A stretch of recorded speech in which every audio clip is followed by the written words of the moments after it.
recording. Hello, welcome. My name is Bryce Tubbs. With me today is Deeba Anandan. She's a clarity coach who supports high achievers to pause, cut through the noise, and to get clarity to live life on their own terms. I'm super excited to be able to share her story with you guys. Thank you so much, Deeba. No worries. It's nice to be here. Thank you for having me. Excellent. Is there anything else you'd like me to add to that introduction? I think you did a pretty accurate job. The only other word that I put in there is people pleasers. So high achievers and people pleasers. Okay. But apart from that, all good. Yeah. Everybody has started out from some place, and not everybody starts as a coach. So what was like the journey like to you getting into this field, and what was the cause or catalyst for you getting into coaching? Yeah, so it happened quite organically. It wasn't something that I automatically knew that I wanted to do. I grew up myself as a people pleaser, so I learned at quite a young age to sort of ignore my needs and sort of tick boxes in order to feel worthy, as it were. So that manifested in a lot of different ways in my life, and one of the ways that it manifested was in my career. And I went on to work in an investment bank for 10 years. And whilst I really appreciate that experience, and I made a lot of my closest friends from there, and I learned so much, there was this nagging feeling that it wasn't really aligned with me and what I wanted from my life. And I pushed that feeling away and ignored it and just kept very busy until that feeling became almost overwhelming, and it manifested in having real anxiety and having a breakdown. And so what started as me taking a week off work ended up as 6 months off work. And at that point, I really sort of had to take a step back and think, what am I doing? What am I doing with my life? And it really kind of made me think about what I wanted for my future. And that was terrifying because I had no idea. I'd always been thinking about what I could do to be impressive, or what I could do to tick a box of what society thought I should do.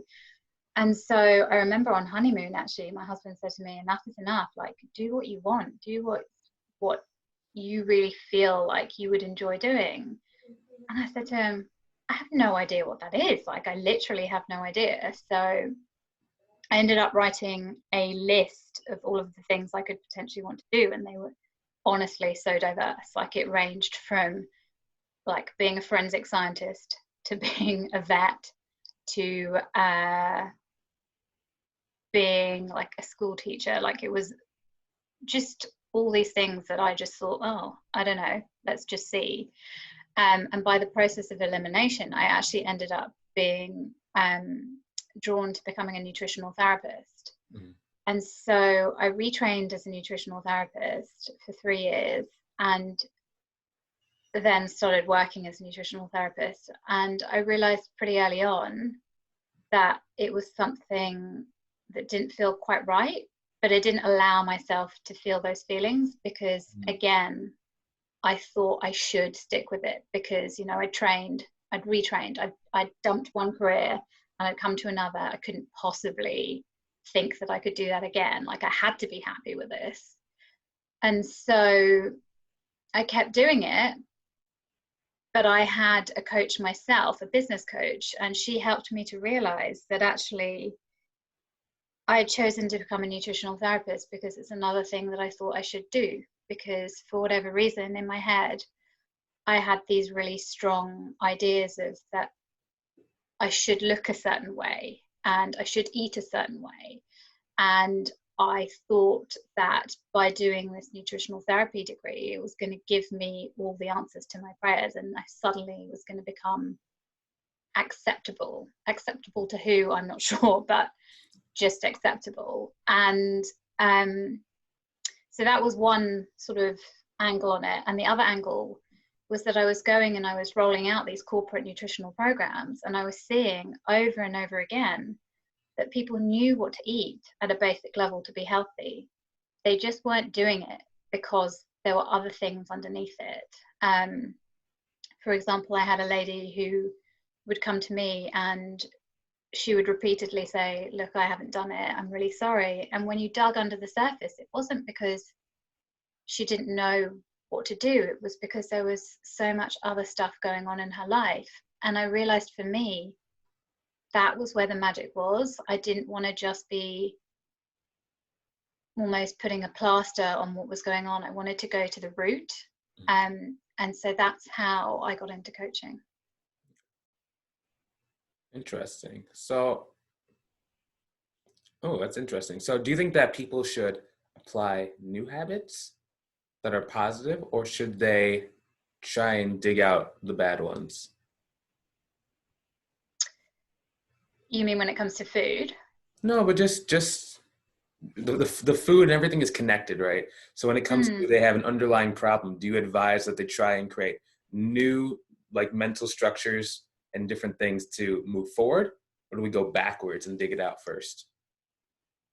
So I think that everyone is individual, and what I do is I don't advise people what to do. I listen to them. I listen to what's going on for them. I listen to what is the most important thing for them. So different people are differently motivated. Some people need to explore deeper into what's going on and what might be the root cause of what's going on. And you know, I'm doing that in quite a deep way at the moment with one of my existing clients. But others, you know, for others, it may be something else that's the sort of blocker to their motivation, which might be quite surface level. So it's really hard to kind of say as a blanket statement whether I'd go deeper or not. But just as a coach in my style, and because of my personal experience, I do tend to try and get to the root of what's going on. Mm-hmm. All right, cool. So let me ask you this question.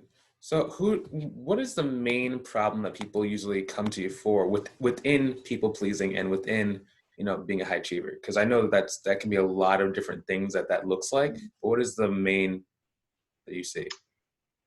It's a feeling of loss, being lost. They feel frustrated, they feel lost. They want, the phrase that I hear over and over again is they want a bigger life. They feel like what they're living at the moment just can't be it. And I see that for people from all walks of life, actually. So although, you know, I in my my business, I work with people pleasers and high achievers. I also work with a diverse range of people through like voluntary coaching that I do, and it's something that spans over so many different sectors. It's not just like people who are in corporate careers. It's not just, you know, it could be a broad spectrum of people, but that underlying theme of like just this kind of sense that they're not living completely to what they want. There's this sense of wanting something bigger. Okay, cool. So let me ask you this question. So what is the vision for your life? So that question is such a big question. And I think that for me, so I am going to come and answer that question, but just to kind of preface the question, I think that it's a question that I have mixed feelings about, because I absolutely think that it's important to have direction in your life and to know what's important to you in life. But I also feel like that question implies like a bit of finality, sort of like you figure out what the vision of your life is and then that's it, and it's fixed. And I think especially in my experience personally and with my clients who typically are people pleasers, it can be really hard to know what that vision for your life is. And so I think that it's an iterative process.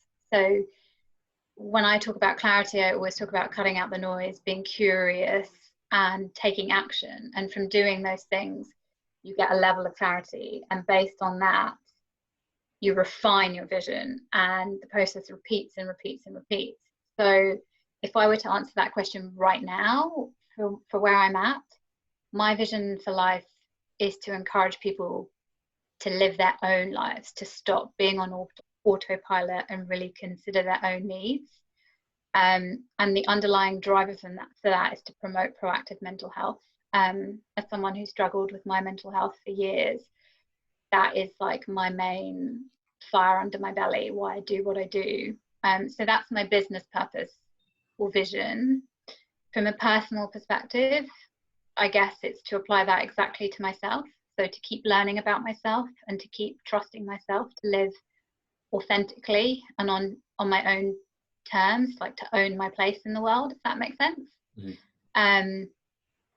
And alongside that, to be able to look after my family, my parents as they get older, and to contribute back to society in whatever way I can at that moment, whether that's, you know, with time, whether it's with skills or whether that's financially. So yeah, that's where I'm at right now, but it keeps becoming clearer and it keeps growing as I grow. Okay. Cool. So are you working on any new special projects right now? So because of, I guess, the situation that we're in now with coronavirus, I've just written a guide to kind of overcoming overwhelm, to cutting out that noise that's around us, and to figuring out what it is that you need at this time, because everyone is different and everyone's got different circumstances at the moment. So that's the latest thing that I've just released, and it's free for download on my website. And aside from that, I'm sort of putting in the wheels in motion for an online program. And yeah, eventually the dream is to write a book, but that's still some way away. So those are just like sort of at the moment ideas for the future. But right now I'm focusing a lot on doing my one-to-one work and to helping people identify their own needs during this turbulent time. Cool. So, you know, how can people learn more about you and where can they connect with you? So I am on Instagram at Deeba Anandan. They can go to my website, which is www.deebaanandan.com. And I'm on LinkedIn as well. So any of those three places, more than happy to hear from people, them to email me. And I'm also doing voluntary sessions on Thursdays for people who just may need a bit of more support at this time. So there is a link in my PDF guide to book in for a free session with me on Thursdays. Nice. That's really cool. You know, I really appreciate, so what does that look like? So you just, is it like a group session where they can all come in, or? No, it's one-to-one. Wow. So it's just, they book in for half an hour and we just talk about whatever they need to talk about at that time. Just because I just feel like everyone does need something different, and it's a chance to come and just focus on you for that half an hour and just get what you need. So if it's something that you feel like will help, then just drop me a line. You can email me if you can't find the link, and we can arrange a time. But yeah, Thursday is the day that I sort of earmark for all of that. Nice. That's really you know, kind and helpful of you to actually do that, because that's a tremendous time time that you're spending with that. So that's really good. You know, I really appreciate your time with the interview and really appreciate learning more about you. Thanks so much. No worries. You're welcome. And for those who are watching, thank you so much for watching the video. We really appreciate your time and we really appreciate your support. hopefully enjoyed watching this video as much as we enjoyed creating it. Also, if you want to get plugged into a community where people are improving themselves and helping others do the same, I recommend that you come and check out our community. There's a community on LinkedIn and on Facebook just to support you in these tough times. So if you are interested in joining a mastermind of people who are trying to improve themselves and the world, I recommend you go check out the links either above or below the video. Hopefully you guys enjoyed it as much as we enjoyed filming it. Talk to you guys soon. See you later. Have a great day. We're done filming in 3 Bye. and 2 and 1.